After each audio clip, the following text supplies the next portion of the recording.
Rizal Sabang Lipata Bypass Road kagisgutan ng LGU Capacity Local Roads and Bridges Inventory.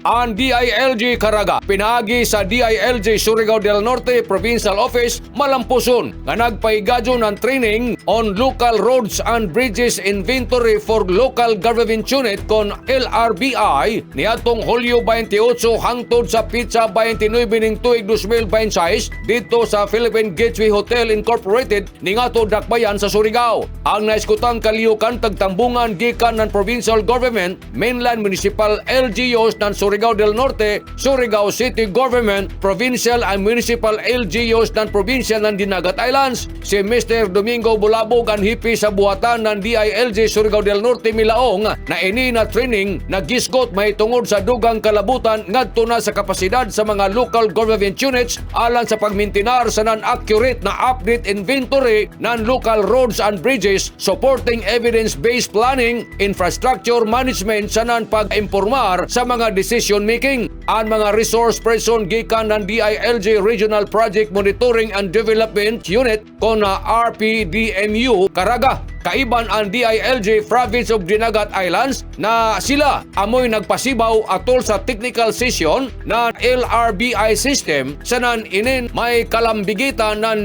geospatial applications. Tagisgutan sab dito sa mga partisipante, iban ang hands-on field exercise did on sa Rizal Sabang Lipata Bypass Road nga din ila i-apply ang nga konsepto sa ansakto ng mga pamaagi atol sa naisgutang pagbansay-bansay. Sa kabahin ni Provincial Governor Lyndon Barber si Jamie Laong, ang kagamhanan ng lalawigan sa Surigao del Norte dako gajud ang panlantaw para sa dugang kauswagan, dugang mga proyekto subay sa mandato ilayom sa ija liderato.